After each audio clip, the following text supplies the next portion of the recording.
Let's talk about the Caribbean boats being bombed. The first strikes are murder, unequivocally.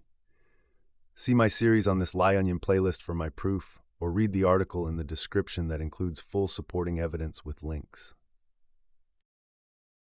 But let's say that you are just completely unconvinced that the first strikes weren't illegal.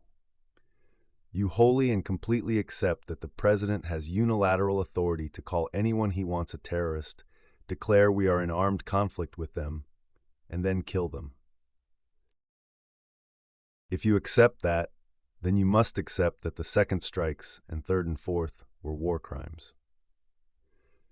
After the first strike, even by the accounts of those trying to defend the second strike, the survivors were trying to flip the boat, meaning they were literally in the water, which is the exact definition of shipwrecked.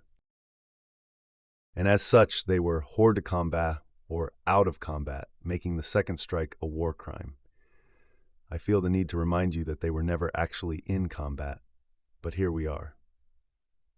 Trump et al. Would like you to believe that this doesn't matter because they were unlawful combatants.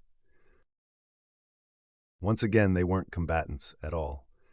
But even if they were, international law and the Geneva Conventions don't recognize unlawful combatants as a separate category without protections. They only recognize civilians and combatants. Unlawful combatants is an American invention. And even then, there are rights. The Supreme Court made this crystal clear in Hamdan v. Rumsfeld, 2006.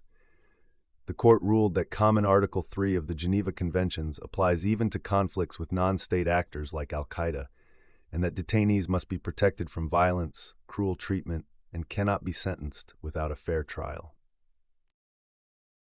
And the War Crimes Act of 1996 states specifically that it is a federal crime punishable by life imprisonment or death to violate the Geneva Conventions.